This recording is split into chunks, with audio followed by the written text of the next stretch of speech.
Hello दोस्तों, good morning. एक बार फिर से आप सभी लोगों का स्वागत है जेएमएस कंपटीशन क्लासेस में। तो जो आज की क्लास होने वाली है, हम लोग आज की क्लास में पढ़ने वाले हैं 9 से 10 अक्टूबर का करंट अफेयर। इसके पहले का जो करंट अफेयर है वो मैं इसके पहले की क्लास में कवर कर चुका हूं। तो आज की जो क्लास होने वाली है रोज की तरह बहुत ही महत्वपूर्ण क्लास होने वाली है और आज हम लोग डिस्कस करेंगे बहुत ही महत्वपूर्ण क्वेश्चन, वो चाहे एससीओ की समिट हो या फिर हमारे भारत सरकार के द्वारा जो ट्रेड इंस्टीट्यूशन स्थापित किया है किसी दूसरे देश में। तो आज हम लोग इंटरनेशनल और नेशनल बहुत प्रकार की खबरों को हम लोग अच्छे से डिटेल से चर्चा करेंगे। तो जो क्लास होने वाली है बहुत ही महत्वपूर्ण होने वाली है, सारे क्वेश्चन बहुत ही महत्वपूर्ण एग्जाम की दृष्टि से। यदि आपको क्लास अच्छी लगती है तो आप अपने दोस्तों तक क्लास को जरूर शेयर करिए और चैनल को अभी तक सब्सक्राइब नहीं किया तो चैनल को भी जरूर सब्सक्राइब कर लीजिए। चलिए क्लास को स्टार्ट करते हैं। और आज का जो हमारा मोटिवेशन कोटेशन होने वाला है कि बड़ी कामयाबी के लिए छोटे छोटे बदलाव करना बहुत ही जरूरी होता है। यदि आपको बड़े गोल अचीव करना है तो आप छोटे छोटे गोल आपको क्या करना पड़ेगा, कंप्लीट करना पड़ेगा। तभी आप बड़े गोल की तरफ बढ़ सकते हो, प्राप्त कर सकते हो। यदि आप सोचते हो कि हम डायरेक्ट बड़े गोल को प्राप्त करें तो आपको पहले नीचे की सीढ़ियों को चढ़ना पड़ेगा, तभी आप ऊपर जा सकते हो। इसलिए हमें पहले छोटे छोटे गोल क्या करना पड़ेगा, बनाना पड़ेगा एंड उसके बाद हम लोग बड़े गोल की तरफ क्या कर पाएंगे, बढ़ पाएंगे। ठीक है, डायरेक्ट आप यूपीएससी का एग्जाम ना क्लियर करके आप पहले छोटे एग्जाम्स को टारगेट करो, उसके बाद धीरे धीरे आपको अनुभव हो जाएगा तो आप डायरेक्ट क्या कर सकते हो, बड़े एग्जाम को भी क्वालिफाइड कर सकते हो। इसी के साथ आपकी आज की क्लास स्टार्ट करते हैं। और आज की क्लास का जो हमारा पहला क्वेश्चन है वो है एससीओ से। आपको पता है कि भारत इस समय क्या कर रहा है, बहुत प्रकार के संगठन की बैठकों को अटेंड कर रहा है, बहुत प्रकार की समिट को क्या कर रहा है, अटेंड कर रहा है। वो चाहे क्वाड की समिट हो या फिर G7 की समिट हो, तो इन सारे समिट में क्या कर रहा है, भारत बहुत अच्छे से भाग ले रहा है।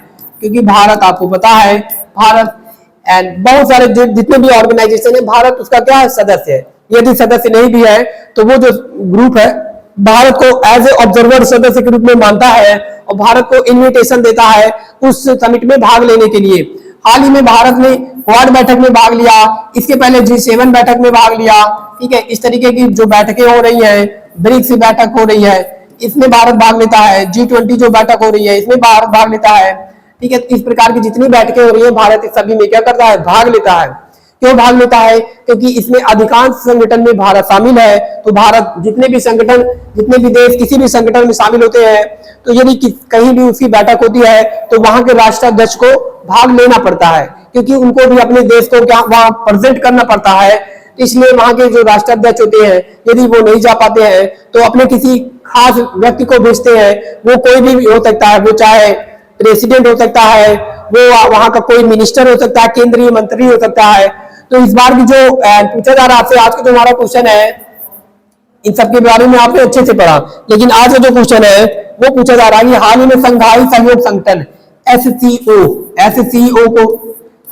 एक शंघाई कोऑपरेशन ऑर्गेनाइजेशन है, जिसके बारे में आप भली भांति जानते हो कि जो एससीओ संगठन है वो भारत, रसिया और चाइना के नेतृत्व में बनाया गया एक संगठन है, जिसका उद्देश्य आपस में सहयोग, economic cooperation, educational cooperation and उसके बाद जो टेक्नोलॉजी होती है इन सबको साझा करना, एक दूसरे की सहायता करना, चाहे वो पैसे से संबंधित हो, वो चाहे एजुकेशनल सहायता हो या फिर व्यापार से संबंधित सहायता, इन सबको क्या करना, बढ़ावा देना इसका मुख्य उद्देश्य है। जिसकी स्थापना 2001 में किया गया था, जिसका हेडक्वार्टर कहां पर है, बीजिंग में है।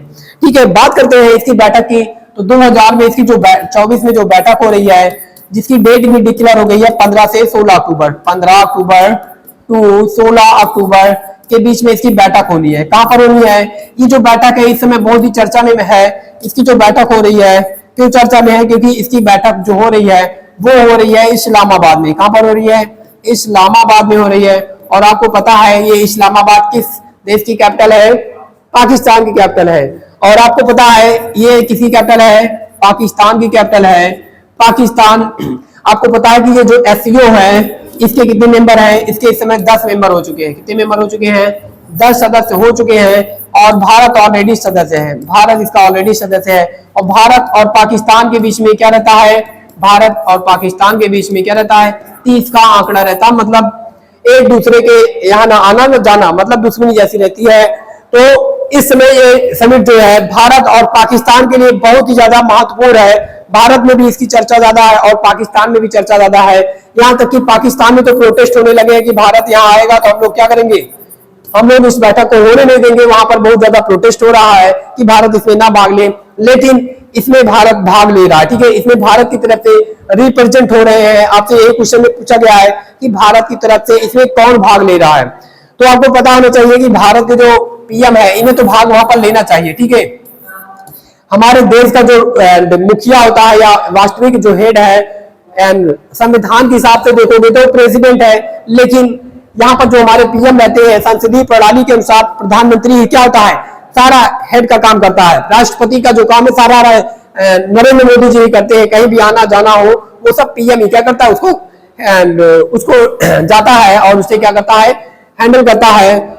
इसके अनुसार हमारे पीएम को वहां पर जाना चाहिए था, लेकिन ये वहां नहीं जाते हैं। ठीक है, आलोचनाओं से बचने के लिए कि क्या करने के लिए ये क्या करते हैं, वहां से जाने से बच जाते हैं और अपनी जगह पर ये किसको भेजते हैं, जो विदेश मंत्री है हमारे, उनका नाम क्या है, एस जयशंकर जी वहां पर क्या करते हैं, वहां पर जाएंगे। अभी आने वाले 2-4 दिनों में क्या होगा, 2-4 दिन अभी है, 15 से 16 अक्टूबर के बीच में यहाँ पर बैठक होगी और ये वहां पर जाएंगे और इसके साथ ये क्या करेंगे, इसके साथ ये क्या करेंगे, जो वेस्टर्न कंट्रियां लड़ रही हैं उसके ऊपर बात करेंगे। ये इनका क्या रहेगा, मुख्य बिंदु रहेगा। और जो हमारे पृथ्वी पर पर्यावरण परिवर्तन हो रहा है, जलवायु परिवर्तन हो रहा है, इस पर क्या करेंगे, इसका मुख्य फोकस बिंदु एंड इन बिंदुओं पर हमारे एस जयशंकर जी क्या करेंगे, इसे संबोधित करेंगे। एससीओ बैठक को क्या करेंगे, संबोधित करेंगे। यही क्या रहेगा, इनका मुख्य उद्देश्य रहेगा। बात करते हैं कि इसमें और जो बड़े कंट्री है उनकी तरफ से कौन कौन आ रहा है, तो चाइना, आपको पता है चाइना के जो राष्ट्रपति है शी जिनपिंग और पाकिस्तान का जो रिलेशन है काफी अच्छा है, तो वहां से एंड मे भी चांसेस है अभी कि वहां के जो शी जिनपिंग है वो क्या करेंगे, इस बैठक में भाग लेंगे।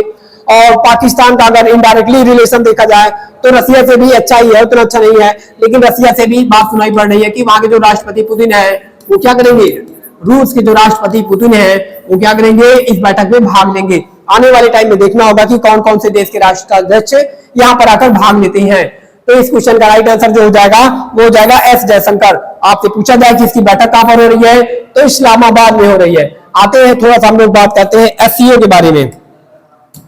एससीओ की बात अगर हम करते हैं तो एससीओ आप लोगों को पता है कि एससीओ जो है इसकी एक बैठक होती है। एससीओ की कहां पर होती है, एससीओ की जुलाई में एक बैठक होती है। कहां पर होती है, जुलाई में एक बैठक होती है। कहां पर होती है, अस्ताना में होती है। कजाकिस्तान का एक शहर है अस्ताना, यहाँ पर एक बैठक होती है।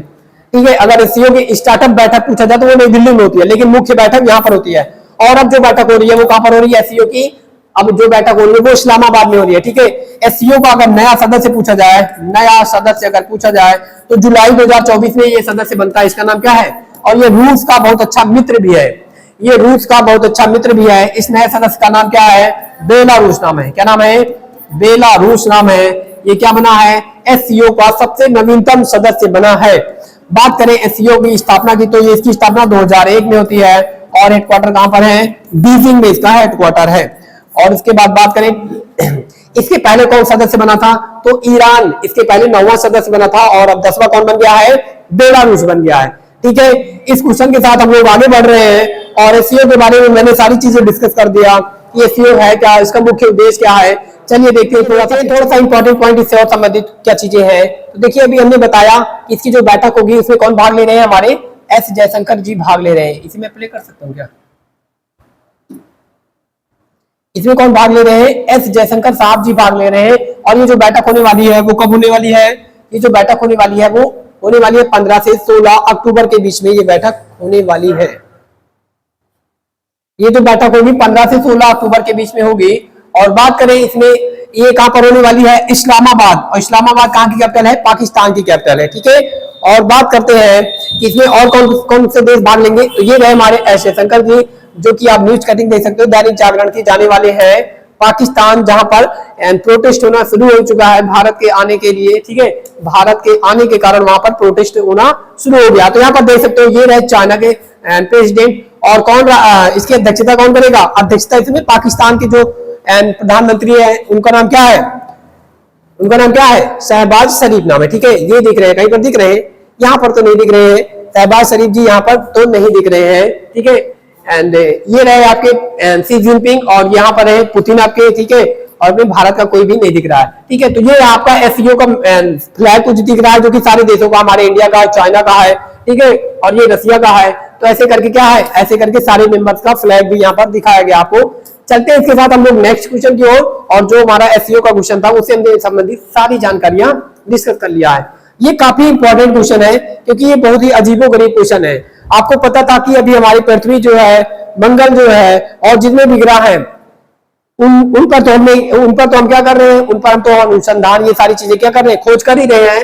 इसके साथ ही हमने एक बहुत ही नॉर्थ वेस्ट के जो वैज्ञानिक है उन्होंने क्या किया है, हमारी पृथ्वी पर ही एक अजीब चीज खोज दिया है जिसका नाम है छठा महासागर। क्या नाम है, छठा महासागर नाम है। और ये लगभग कितने किलोमीटर अंदर गहराई में है, 700 किलोमीटर नीचे हमारी पृथ्वी की मेंटल परत में क्या है, उपस्थित है।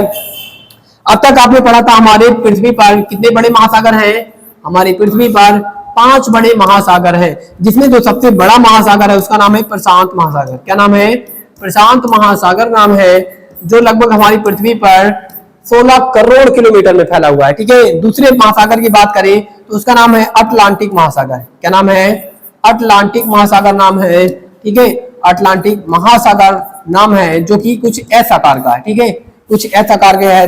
तीसरा महासागर की बात करें तो उसका नाम है हिंद महासागर। क्या नाम है, हिंद महासागर नाम है। और उसके बाद बात करें चौथे महासागर की तो इसका नाम है, क्या नाम है, इसका नाम है दक्षिणी सागर। क्या नाम है, दक्षिणी सागर नाम है। और चौथे पश्चिमी महासागर की बात करें तो आर्कटिक महासागर, एक आपने सुना होगा आर्कटिक महासागर। तो ये 5 महासागर हमारी पृथ्वी पर सबसे बड़े महासागर थे, ठीक है। सबसे बड़ा महासागर की बात करें प्रशांत, ठीक है, लगभग 16 करोड़ किलोमीटर में, जितने में तो आपका पूरा क्या नहीं है, पूरा आपका जो महाद्वीप है, महाद्वीप अपन जितना भी महाद्वीप है आप 7 बड़े महाद्वीपों को मिला लोगे तो लगभग 14 करोड़ किलोमीटर ही है। और लेकिन अगर बात करें महासागर की तो वो एक ही महासागर 16 करोड़ किलोमीटर है, ठीक है। टोटल 51 करोड़ किलोमीटर का हमारे पृथ्वी का क्षेत्रफल है या सतह का क्षेत्रफल है, जिसमें से आपके 71% का मतलब होता है लगभग 36-38 करोड़ किलोमीटर में क्या है, केवल महासागर ही है। 71% में क्या है, आपकी पानी है। इसीलिए बोला जाता है कि पृथ्वी का जो सतह है 71% पानी है और 29% क्या है, स्थल है। स्थल का मतलब उसमें पहाड़, पर्वत, स्थल कुछ भी आ सकता है, ठीक है। बात करते हैं जो हमारा छठा महासागर खोजा गया है वो पृथ्वी के अंदर खोजा गया। कहां पर खोजा गया है, पृथ्वी के अंदर खोजा गया है। और आपको पता है पृथ्वी का स्ट्रक्चर कुछ क्या है, इस प्रकार है। हम पहली परत को क्या बोलते हैं, क्रस्ट, दूसरी परत को क्या बोलते हैं, मेंटल, और जो तीसरी परत है आपकी उसे हम लोग क्या बोलते हैं, कोर बोलते हैं। क्या बोलते हैं, कोर बोलते हैं। इसे मेंटल बोलते हैं, इसे क्या बोलते हैं, मेंटल बोलते हैं। और इसे क्या बोलते हैं, क्रस्ट बोलते हैं, भूपर्पटी बोलते हैं। इस तरीके से हम क्या करते हैं, पृथ्वी के स्ट्रक्चर को पढ़ते हैं। पृथ्वी को 3 बड़ी परतों में बांटा गया है। सबसे अगर पूछेगा मोटी परत कौन सी है, उसका नाम है मेंटल। क्या नाम है, मेंटल नाम है। आप जितने भी महासागर देखते हो, चाहे वो पैसिफिक ओशियन हो, हिंद ओशियन हो, या फिर आपका अंटार्कटिक जो दक्षिणी सागर है, आर्कटिक ओशियन हो, या फिर सदर्न जो ओशियन है, सारे जो महासागर हैं वो आपके भूपर्पटी पर ही स्थित है। कहां पर है, भूपर्पटी या क्रस्ट पे स्थित है। लेकिन जो छठा महासागर खोजा गया है ये खोजा गया आपके मेंटल में। कहां पर खोजा गया है, मेंटल में खोजा गया है। और मेंटल आपको पता है, मेंटल एक क्या है, मेंटल एक आपकी लिक्विड परत के रूप में है। किसके रूप में है, लिक्विड के रूप में है, द्रव अवस्था में। किसमें है, द्रव अवस्था में है। मतलब अगर बात करें कोर के नीचे वाली जो परत है वो तो लिक्विड में है, इसके ऊपर वाली जो परत है वो सॉलिड में है। लेकिन ये जो महासागर खोजा गया है ये बताया गया है कि ये जो है वो हमारे क्रस्ट के नीचे मेंटल में एक दबा हुआ, क्रस्ट से दबा हुआ है। और उसके बाद उसके नीचे क्या है, और ये महासागर उपस्थित है। और ये जो महासागर है ये हमारे जितने भी महासागर हैं उनसे कहीं बहुत बड़ा है, ठीक है, मतलब काफी बड़ा क्षेत्रफल में है। और ये लगभग 700 किलोमीटर नीचे है। तो जो 700 किलोमीटर बहुत होता है, 700 किलोमीटर बहुत होता है, इसके नीचे महासागर उपस्थित है। इसका मतलब पृथ्वी पर बहुत अधिक मात्रा में क्या है, पानी है। आपने ऊपर तो पढ़ा था, आप नीचे भी पढ़ रहे हो कि बहुत अधिक मात्रा में क्या है, पानी है, ठीक है। एंड इसके साथ ही जैसे कभी कभी क्या होता है, ज्वालामुखी उठते हैं तो आप देखो उसमें से भाप, ये सारी चीजें भी निकलती हैं, भाप, वाष्प निकलता है, ठीक है। कहीं पर भी आप ज्वालामुखी जब फटता है तो वहां पर जाके देखो, वहां पर बहुत विषैली गैसें निकलती हैं, भाप निकलता है, ठीक है। जितने भी यदि किसी महासागर वगैरह में फट जाती है ज्वालामुखी तो और अधिक मात्रा में भाप निकलता है, क्योंकि जो बाहर का पानी रहता है उसे भी वाष्प में बदल देती है जो आग रहती है। ठीक है, और बात करें कोर की तो आपको पता है यहाँ पर क्या पाया जाता है, नीफे पाया जाता है, इसलिए इस परत को लोग निकिल नीफे बोलते हैं। यहाँ पर निकिल और फेरस पाया जाता है, इसे क्या बोलते हैं, नीफे बोलते हैं। और यहाँ पर क्या पाया जाता है, सीमा पाया जाता है। क्या पाया जाता है, सीमा। सीमा का मतलब होता है सिलिकॉन और मैग्नीशियम। ठीक है, क्या पाया जाता है, सिलिकॉन और मैग्नीशियम पाया जाता है। और उसके बाद यहाँ की बात करें तो Cl सिलिकॉन और एल्यूमिनियम। हमारे इसे भूप्रकृति वाली जो हमारी रहती है परत रहती है, इसे हम लोग क्या बोलते हैं, Cl बोलते हैं। और इसे क्या बोलते हैं, सीमा बोलते हैं। और इसे क्या बोलते हैं, नीफे। नीफे का मतलब होता है निकिल और फेरस। मतलब जितनी भी हमारी कोर वाली परतें हैं वो भारी एलिमेंट से बनी हुई है। उसके बाद फिर धीरे धीरे सिलिकॉन मैग्नीशियम, यहाँ पर सिलिकॉन एल्यूमिनियम। हमारी भूप्रकृति पर सबसे ज्यादा अगर पूछा जाए कौन सा तत्व पाया जाता है, तत्व की बात करें तो ऑक्सीजन पाया जाता है। ठीक है, नहीं नाइट्रोजन पाया जाता है। और इस एलिमेंट धातु की बात करें तो एल्यूमिनियम पाया जाता है। ठीक है, क्या पाया जाता है, एल्यूमिनियम पाया जाता है, सिलिकॉन पाया जाता है। तो इसका जो राइट आंसर हो जाएगा वो हो जाएगा पृथ्वी। क्या हो जाएगा, पृथ्वी हो जाएगा। और पृथ्वी एकमात्र हमारा प्लेनेट है हमारे पूरे सोलर सिस्टम में जहां पर क्या है, जीवन है। क्या है, हमारे पृथ्वी पर क्या है, जीवन है। बाकी और हमारे सोलर सिस्टम में कोई प्लेनेट नहीं है जहां पर जीवन उपस्थित हो। ठीक है, इसे हम लोग नीला ग्रह भी कहते हैं। क्या कहते हैं, नीला ग्रह भी कहते हैं। और अगर बात करें पृथ्वी की तो पृथ्वी का यहाँ पर हम कुछ डिटेल की बात करें तो जो पृथ्वी है एंड इसका जो रोटेशन पीरियड है, ठीक है, जो परिक्रमण काल है कितना है, इसका जो परिक्रमण काल है वो कितना है, 365 दिन है। कितना है, 365 दिन है। और जो परिभ्रमण काल है, यहाँ पर कुछ मिस्टेक हो रहा है क्या, मिस्टेक,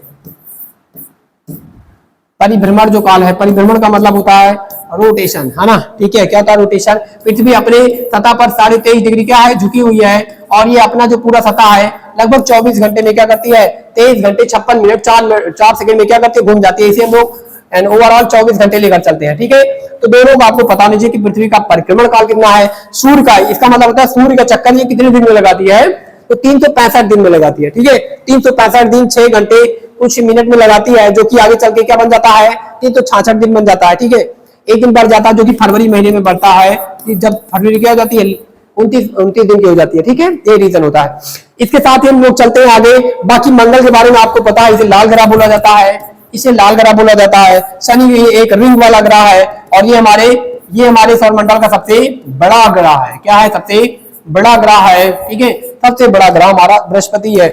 और इसके साथ ही हम आगे चलते हैं नेक्स्ट क्वेश्चन की ओर। तो ये काफी इंपॉर्टेंट क्वेश्चन है, आप देख सकते हो। ये हमारे कहां पर स्थित है, ये हमारे मेंटल में उपस्थित है। Scientist discover the 6th ocean 1700 kilometre below earth surface. ठीक है, पृथ्वी के सतह के 700 किलोमीटर अंदर ये ओशियन खोजा गया है। किस वैज्ञानिकों ने खोजा है, देखो अभी हमने बताया कि इसका जो पानी है किसके रूप में उपस्थित है, जो इसके पानी के अणु हैं वो रिंग वुडाइट क्रिस्टल के रूप में उपस्थित है। ठीक है, क्रिस्टल मतलब होता है जो पदार्थ के छोटे छोटे कण होते हैं। ठीक है, मतलब पदार्थ के छोटे छोटे जो कण होते हैं इस रूप में उपस्थित होता है। मतलब एंड ये पानी और ठोस के बीच का जो होता है। ठीक है, न ज्यादा पानी की तरह है और न ज्यादा ठोस की तरह है। आप लोग देखे होंगे जैसे कभी दूध जम जाता है, ठीक है, उस आकार का है। ठीक है, और बात करें कि इसकी खोज किसने किया, तो नॉर्थ वेस्ट जो हमारे पश्चिमी यूरोपियन देश के वैज्ञानिक है, ठीक है, वहां के लोगों ने खोज किया है। आप लोग उसका कुछ स्ट्रक्चर देख सकते हो इस तरीके का। ठीक है, एंड इस तरीके का यहाँ पर दिखाया गया थोड़ा सा। और ये किसमें है, ये पूछा गया, ये मेंटल में उपस्थित है। कहां पर है, मेंटल में उपस्थित है। देखो यहाँ पर लिखा, वैज्ञानिकों ने एक विशाल भूमिगत महासागर की खोज की है जो पृथ्वी के सभी सतही महासागरों से कितना गुना है, 3 गुना है। हमारे पृथ्वी के जो सतही महासागर है वो लगभग 36 करोड़ किलोमीटर में है। अब उसका 3 गुना कर लोगे पता लग जाएगा। ठीक है, कितना है, 3 गुना करोगे तो लगभग 108 है ना, 6×18 108 करोड़ किलोमीटर, 1 अरब 8 करोड़ किलोमीटर क्या है इसका टोटल एरिया है। मतलब बहुत ही बड़ा है। ये रहा हमारा पृथ्वी का स्ट्रक्चर, ये रहा कोर, ये रहा मेंटल, उसके ऊपर क्या उपस्थित है, देखो ये जो आपका दिख रहा है पूरा परत, यह की क्रस्ट है जिसमें महासागर है, स्थल है, पेड़ है, पौधे हैं। ठीक है, चलिए बात करते हैं महासागर की। तो अभी हमने बताया जो हमारे पृथ्वी पर उपस्थित सबसे बड़ी महासागर है कौन कौन से है, प्रशांत महासागर है, फिर अटलांटिक महासागर है, हिंद महासागर है, दक्षिणी महासागर है, आर्कटिक। और जो छठवां हुआ है जिसकी पुष्टि कर दी गई है लेकिन अभी ऑथेंटिक नहीं किया गया ऑफिशियली सारी चीजों को। ठीक है, अभी क्या करेंगे, जो बड़ी बड़ी कंपनी, जो बड़ी बड़ी जो हमारी स्पेस एजेंसियां हैं वो क्या करेंगे, वो भी ऑथेंटिकेशन करेंगे। उसके बाद ये क्या होगा, प्रूव होगा कि ये है कि नहीं है। वैज्ञानिक ऐसे खोज करते रहते हैं। आपसे क्वेश्चन पेपर में क्या पूछा जाएगा कि हाल ही में 700 किलोमीटर पृथ्वी के अंदर, ठीक है, क्या खोजा गया है, किस परत में खोजा गया है ये महासागर, महासागर खोजा गया है, किस परत में खोजा गया है, नीचे में खोजा गया है, सियाल में खोजा गया है, या सीमा में खोजा गया, या फिर आपको दिया जा सकता है क्रस्ट दिया जा सकता है, मेंटल दिया जा सकता है, कोर दिया जा सकता है। ठीक है, चलिए बात करते हैं आगे की, अगले क्वेश्चन की। तो अगला जो हमारा क्वेश्चन है वो एनसीईआरटी से है। ठीक है, एनसीईआरटी क्या है, हमारे भारत सरकार के द्वारा, हमारे भारत सरकार की क्या है, एक संस्था है जो कि क्या करती है, स्टडी से रिलेटेड बुक को लॉन्च करती है। ठीक है, स्टडी से रिलेटेड बुक को लॉन्च करती है, वो चाहे यूपी बोर्ड हो चाहे सीबीएसई बोर्ड हो, सभी के लिए क्या करती है, बुक लॉन्च करती है। और ये हमारी क्या राष्ट्रीय एंड राष्ट्रीय संस्था नेशनल है। ठीक है, नेशनल है। आपको यदि पेपर में कहीं पर भी कुछ भी क्वेश्चन में मिस्टेक होता है, ये होता है आंसर में, तो वहां पर अगर जो सरकार होती है वो किसके आंसर को बेस्ट मानती है, केवल एनसीईआरटी बुक के आंसर को क्या करती है, वही केवल ऑथेंटिक कर दिया है एनसीईआरटी बुक को। आप फर्जी किताब लेकर जाओगे, नहीं मानेंगे। ठीक है, एनसीईआरटी के बुक से अगर आप क्लेम करोगे क्वेश्चन को कि इसका आंसर यही पर है, तभी वो आपको क्या करेंगे, तभी आपका नंबर बढ़ाएंगे, नहीं तो आप फर्जी किताब से पढ़ के गए हो और उसके बाद पेपर का जो क्वेश्चन है आंसर ए है, मान लो बी, मान लो कुछ भी क्वेश्चन आया, और तो आपको फिर उसका अगर आंसर दिखाना है तो ऑथेंटिकेशन में आप एनसीईआरटी की बुक को क्या करते हो, यूज करते हो। ठीक है, और कोई भी किताब एंड कोई भी नहीं बनता। ठीक है, हाल ही में इसने क्या किया है, हाल ही में इसने किताबों का वितरण के लिए, किताबों के वितरण के लिए किसी एक ई कॉमर्स कंपनी के साथ क्या है, एग्रीमेंट किया, किताबों के वितरण के लिए किसी एक कंपनी के साथ क्या किया है, एग्रीमेंट किया है। और ये ई कॉमर्स कंपनियां हैं, आपको बताना है ई कॉमर्स कंपनियां कौन सी है, और इसी को आपको बताना है। ठीक है, कौन है, जो क्या करती है, जो सामान को वितरण करने का कार्य करती है। ठीक है, तो इसमें से आपको दिख रहा होगा कि पेटीएम जो है ये तो क्या करता है, ये एक प्रकार की बैंक है, ये किताबें थोड़ी वितरण करेगा, ये तो पैसे वितरण करता है। ठीक है, तो ये तो आंसर नहीं हो सकता। और अगला फ्लिपकार्ट भी है, जेप्टो भी है, और उसके बाद एक अमेजन है। ठीक है, तो देखो जो फ्लिपकार्ट है ये तो हमारे भारत में क्या कर रहा है, भारत के अंदर बहुत अच्छी मात्रा में काम कर रहा है। ठीक है, लेकिन इससे भी जो बड़ी कंपनी है उसका नाम है अमेजन। क्या नाम है, अमेजन। तो जो एग्रीमेंट ये किया गया है अमेजन के साथ किया गया है। ठीक है, किसके साथ किया गया है, अमेजन के साथ किया गया है। और ये कहां की कंपनी है, अमेजन जो है कहां की है, यूएसए की है। कहां की है, यूएसए की कंपनी है। ठीक है, और एनसीईआरटी के साथ इन्होंने क्या किया है, एनसीईआरटी के साथ इन्होंने कोलैबोरेट किया है कि हम आपकी किताबें क्या करेंगे एंड वितरण करेंगे और काफी कम पैसे में करेंगे। ठीक है, और इसके बाद बात करें इसका कभी कभी फुल फॉर्म पूछ लिया जाता है, national council for educational research training. क्या होता है, एजुकेशनल रिसर्च ट्रेनिंग, इसका क्या होता है, फुल फॉर्म होता है, कभी कभी पूछ लिया जाता है। और बात करें एंड ये जो कंपनी है इसके फाउंडर की, तो कौन है इसके फाउंडर, इसके जो फाउंडर है कौन है, अमेजन के। ठीक है, अमेजन के जो फाउंडर है उनका नाम है जेफ बेजोस। क्या नाम है, जेफ बेजोस नाम है। किसी वक्त ये भी दुनिया के सबसे अमीर व्यक्ति हुआ करते थे, लेकिन इनका क्या हो जाता है, तलाक हो जाता है, जिसके कारण इनकी संपत्ति आधी हो जाती है। क्या हो जाती है, आधी हो जाती है, और ये विश्व के 5वें-6वें नंबर के अमीर व्यक्ति पे आ जाते हैं। ठीक है, और ये दर्जा कौन ले लेता है, एलन मस्क ले लेते हैं। ठीक है, एलन मस्क ले लेते हैं, इनके पास भी एक स्पेस एजेंसी कंपनी है जिसका नाम क्या, ब्लू ऑरिजिन नाम है। क्या नाम है, ब्लू ऑरिजिन इनकी कंपनी का नाम है। ठीक है, ये भी क्या करती है, स्पेस में ट्रेवल कराने का काम करती है। ठीक है, क्या करती है, कैप्सूल में बैठाती है और ऊपर ले जाती है, स्पेस टूर कराने का काम करती है। ब्लू ऑरिजिन नामक कंपनी किसकी है, अमेजन की ही है। ठीक है, चलें आगे, आप चलते हैं नेक्स्ट क्वेश्चन की ओर। और नेक्स्ट क्वेश्चन अभी हमने बताया कि जो हमारा एजुकेशनल मिनिस्टर है कौन इस समय का, जो था पहले वही है। ठीक है, जिसने संसद में ये बोला कि आज तक कोई पेपर लीक नहीं हुआ। ठीक है, क्या बोला कि आज तक कोई पेपर ही लीक नहीं हुआ है, इनके पास खबर ही नहीं गई, इतना डिजिटल मीडिया होने के बावजूद भी। ठीक है, यही क्या है अभी वर्तमान समय के हमारे एजुकेशनल मिनिस्टर ऑलरेडी है, आपको पता है बहुत सारी मिनिस्ट्री जिसके पास थी उसी के पास। तो 2025-26 के दौरान 15 करोड़ पुस्तकें ये क्या करेंगे, प्रकाशित करेंगे, जिसको वितरण कौन करेगा, अमेजॉन करेगा। ठीक है, कौन करेगा, अमेजॉन करेगा। आपको केवल इस कंपनी का नाम याद करना है, बाकी और चीजें आपको सारी चीजें पता है। यहाँ पर एनसीईआरटी और आपको धर्मेंद्र प्रधान वगैरह दिख रहे होंगे, अमेजन के भी कुछ दिख रहे होंगे व्यक्ति, सभी लोगों ने क्या किया है, यहाँ पर फोटो अच्छे से खिंचवाया है। अगला जो क्वेश्चन है काफी महत्वपूर्ण क्वेश्चन है, क्योंकि ये हमारे एक डिफेंस फोर्सेस का क्वेश्चन है। और इसके पहले जो आपको बताना है। इसके पहले जो एयरफोर्स स्थापना दिवस अपना मनाया था वो किस जगह पर मनाया था, ठीक है, जगह का नाम पूछ लिया जाता है। ये लोग क्या करते हैं अपने स्थापना दिवस के दिन थोड़ा सा एयर शो करते हैं। क्या करते हैं? एयर शो करते हैं, मतलब अपने जो विमान है इनकी प्रदर्शनी दिखाते हैं कि हमारे पास इतनी पावर है, ठीक है। तो ये इस बार जो एयरफोर्स ने अपना जो स्थापना दिवस मनाया है, अपना एयरफोर्स जो है, एयरफोर्स इंडियन एयरफोर्स जो है, इन्होंने जो स्थापना दिवस मनाया है, ठीक है, वो कहां पर मनाया है ये पूछा जाता है, ठीक है। कब मनाया जाता है ये हमने अच्छे से पढ़ाया है। 8 अक्टूबर 1932 को रॉयल एयरफोर्स, ठीक है, और रॉयल कहां का नाम है? रॉयल ब्रिटेन का, ठीक है, किसका? रॉयल ब्रिटेन का नाम है। पहले हमारे एयरफोर्स का भी नाम royal air force, royal Indian air force हुआ करता था, बाद में इसका नाम इंडियन एयरफोर्स हुआ, ठीक है। पहले इसे रॉयल एयरफोर्स के नाम से जाना जाता था जब स्थापना हुई थी, ठीक है। तो ये कब हुई थी स्थापना? 8 अक्टूबर 1932 को हुई थी। और लास्ट ईयर अगर पूछा जाए 2023 में ये तो इन्होंने कहा मनाया था, तो 2023 में हमारे प्रयागराज में मनाया था, ठीक है। गए थे? कौन कौन गया था? लास्ट ईयर प्रयागराज में इन्होंने क्या किया था? एयर शो किया था। और इस बार 2024 में इन्होंने अपना जो एयर शो मतलब अपना जो स्थापना दिवस मनाया है या एयर शो की प्रदर्शनी किया है वो किया है चेन्नई में। कहां पर? चेन्नई कहां पर है? तमिलनाडु में है, ठीक है। तो ये क्वेश्चन इंपॉर्टेंट है, इसका राइट आंसर क्या हो जाएगा? 8 अक्टूबर हो जाएगा। और हाल ही में आपको ये भी पता होना चाहिए कि एयरफोर्स के हाल ही में चीफ बने हैं, और क्या बने हैं? वाइस चीफ बने हैं। दोनों का नाम आपको पता होना चाहिए, एयर चीफ और एक वाइस चीफ है। एक क्या है? वाइस चीफ है। दोनों का नाम हमने पढ़ाया है। क्या नाम है? चीफ जो बने हैं उनका नाम है अमरप्रीत सिंह नाम है। क्या नाम है? अमरप्रीत सिंह नाम है। और बात करें जो वाइस चीफ बने हैं, उप प्रमुख बने हैं, उनका नाम क्या है? तेजिंदर सिंह नाम है। क्या नाम है? तेजिंदर सिंह नाम है।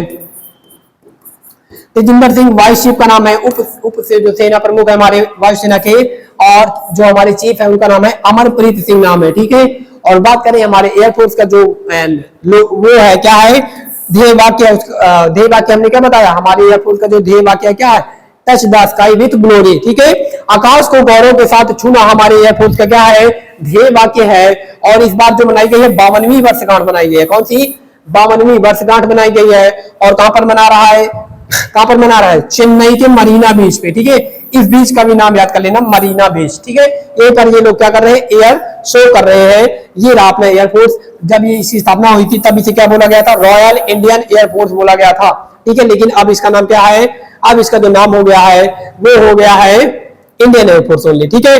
और इसका जो नवम स्प्रशम दीप्तम, ठीक है, नवम स्प्रशम दीप्तम, आकाश को गौरव के साथ, ये संस्कृत वर्ड है, ठीक है। संस्कृत वर्ड मुझे ज्यादा नहीं आता, एंड बाकी मैं आपको बता दिया हूं। आकाश को गौरव के साथ छूना, इसका क्या है?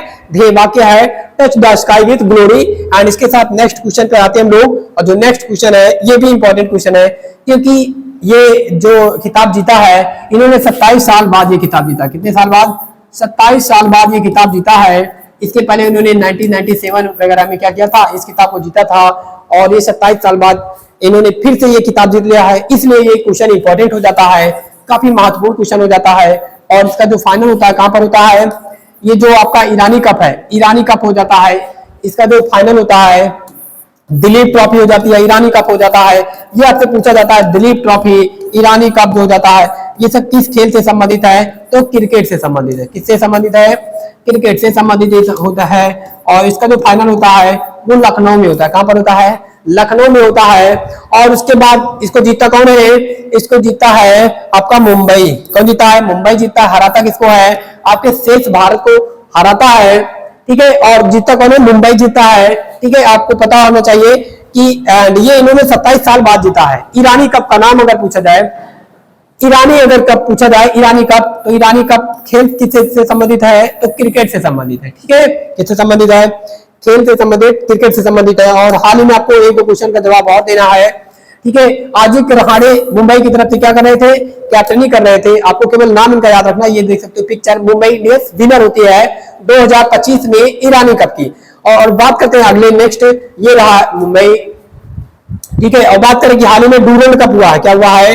हाल ही में डूरंड कप हुआ है। और एक कप हुआ है अमेरिका कोपा कप हुआ है। तो आपको दोनों बताना कि इनमें से कौन जीता है, ठीक है। आपको ये बताना है कि जो डूरंड कप होता है, डूरंड कप होता है जो कि फुटबॉल से संबंधित प्रतियोगिता है, ये भी फुटबॉल से संबंधित प्रतियोगिता है। तो ये कौन जीता है?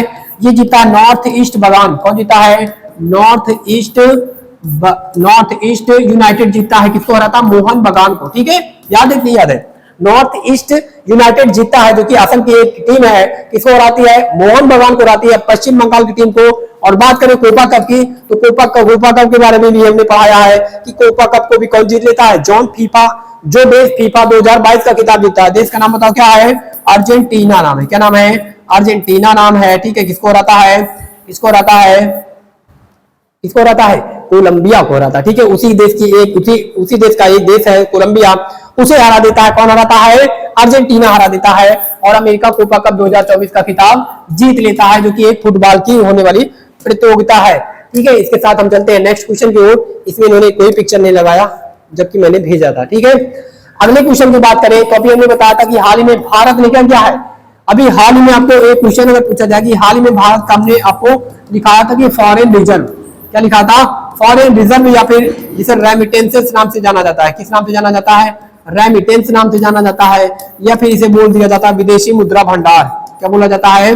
विदेशी मुद्रा भंडार भी बोला जाता है। आपको बताना है कि विदेशी मुद्रा जो भंडार है भारत का इस वर्ष अब तक के सबसे हाईएस्ट रिकॉर्ड में पहुंच चुका है। ठीक है, जो कि विश्व के चाइना, जापान, स्विट्जरलैंड के बाद चौथे नंबर पर है। ठीक है, कितने स्थान पर है? जो भारत है विश्व का चौथा सबसे ज्यादा रेमिटेंसेस प्राप्त करने वाला देश बन गया है, चौथा सबसे। ठीक है, आपको इसका नंबर बताना है। कितना नंबर हो गया है? लगभग 700 बिलियन डॉलर। कितना? 700 बिलियन डॉलर। 700 बिलियन डॉलर से भी अधिक भारत का 2024 में भी 1 अक्टूबर को रिपोर्ट आती है, आरबीआई जारी करता आंकड़ा कि भारत का जो मुद्रा भंडार है, विदेशी मुद्रा भंडार है, जो बाहर से हमारे भारत के लोग बाहर गए काम करने, उनके द्वारा जो भेजा गया पैसा है, कुल कितना हो गया है? कुल भेजा गया जो पैसा है वो 700 बिलियन डॉलर पार हो चुका है। ठीक है, जो कि विश्व में चौथा स्थान है। कौन सा स्थान है? क्या चीज? हाँ, विश्व का चौथा स्थान है। और सबसे ज्यादा अगर पूछा जाए कौन, तो चाइना में सबसे ज्यादा। चाइना क्या करता है? सबसे ज्यादा विदेशी मुद्रा भंडार किसके पास है? चाइना के पास। दूसरा अगर पूछा जाए तो जापान के पास। तीसरा अगर पूछा जाए तो स्विट्जरलैंड के पास क्या है? विश्व में सबसे ज्यादा मुद्रा भंडार है। और बात करते हैं कि हाल में भारत ने इसी ओर क्या किया है? अपना एक विदेशी इंस्टीट्यूट भी, ठीक है, विदेशी ट्रेड, अपने भारतीय इंडियन ट्रेड इंस्टीट्यूट भी स्थापित कर दिया किसी देश में। आप बता सकते हो कि कौन सा देश हो सकता है जहां पर भारत क्या करता है? सबसे अच्छा रिश्ता रखता है। तो देखो, रिश्ता तो भारत का सभी के साथ अच्छी है। ठीक है, रिश्ता तो भारत के साथ क्या है? सभी के देशों के साथ अच्छा है। लेकिन आपको ये बताना है कि सबसे ज्यादा हमारे जो भारत के मजदूर है कहां पर रहते हैं? कहां पर रहते हैं? दुबई, अबू धाबी में रहते हैं। कहां पर रहते हैं? दुबई एंड अबू धाबी में रहते हैं। और ये जो ओपन किया गया है, कहां पर ओपन किया गया है? अबू धाबी में ओपन किया गया। ठीक है, कहां पर ओपन किया गया? अबू धाबी में या दुबई में ओपन किया गया? दुबई में, सॉरी, दुबई में ओपन किया गया है। हालांकि अबू धाबी, दुबई, यूएई की जो कैपिटल है, ठीक है, यूएई की कैपिटल क्या है? संयुक्त जो अरब अमीरात है, उसे 7 बड़े अमीरात में बांटा गया। ठीक है, कितने बड़े? 7 बड़े अमीरात में बांटा गया, जिसमें से दुबई इसका सबसे बड़ा शहर है। ठीक है, दुबई इसका क्या है? सबसे बड़ा शहर है। दुबई, यूएई को कितने उसमें बांटा गया है? 7 बड़े अमीरात में बांटा गया है, जिसका जो सबसे बड़ा शहर है दुबई है। ठीक है, अबू धाबी जो है वो उसकी कैपिटल ही है। ठीक है, अबू धाबी भी उसका क्या है? उसका एक क्या है? राज्य ही मान सकते हो। जैसे हमारे भारत में 28 राज्य हैं, इसी तरीके से आपके यूएई में क्या है? 7 बड़े राज्य में, या उन्हें क्या बोला जाता है? एमिराट्स बोला जाता है। क्या बोला जाता है? एमिराट्स, जिसमें से दुबई है, और उसके बाद आपका एक है जहां पर उस हवाई अड्डे का नाम भी है, उसका नाम मुझे नहीं याद आ रहा है। ठीक है, और आपका अबू धाबी है, दुबई है, ठीक है, और भी है, उनका नाम मुझे अभी नहीं रिकैप कर पा रहे हैं, आपको आगे बताया जाएगा।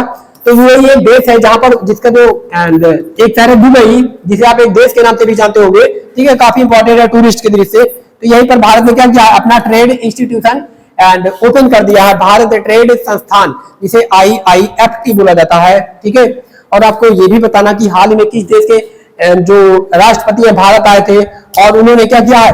उन्होंने भारत के साथ फ्री ट्रेड एग्रीमेंट की बात कही है, और आने वाले टाइम में उस देश के साथ और भारत के साथ फ्री ट्रेड एग्रीमेंट किया जाएगा। ये तो रहा भारत का संस्थान, ठीक है, जो कि कहां ओपन किया गया है? दुबई में ओपन किया गया है। ठीक है, Indian institute of foreign trade. चलिए आपको बताना कि हाल ही में भारत की एक लड़की थी जिन्होंने क्या किया था? जिन्होंने 140 से अधिक लैंग्वेज में गाना गाकर दुबई में ही रिकॉर्ड बनाया था। ठीक है, उनका नाम आपको बताना है, क्या नाम है, और वो किस राज्य से बिलोंग करती है ये भी बताना है आपको। ठीक है, नाम तो मुझे भी नहीं याद है, लेकिन आपको उनका नाम, उनके राज्य का नाम बताना है। ठीक है, क्या नाम? वो किस राज्य से बिलोंग करती हैं? केरला से बिलोंग करती है। ठीक है, 140 से अधिक, 140 से अधिक भाषा में दुबई में ही क्या हुआ था, एक कंपटीशन हुआ था। 140 से अधिक लैंग्वेज में सिंगिंग करके क्या किया था, रिकॉर्ड बनाया था। ठीक है, गाना गाकर रिकॉर्ड बना था, जो कि एक बहुत ही Guinness book of world record में शामिल हो चुका है। ठीक है, इसी के साथ आज की हमारी क्लास समाप्त होती है। बाकी की जो क्लास है हम लोग कल करेंगे नेक्स्ट दिन। अगर क्लास आपको अच्छी लगी है तो अपने दोस्तों तक शेयर करिए, एंड इसी तरीके से हम लोग क्या करते रहेंगे, एंड करंट की क्लास को करते रहेंगे। चलिए मिलते हैं नेक्स्ट वीडियो में, तब तक के लिए जय हिंद जय भारत।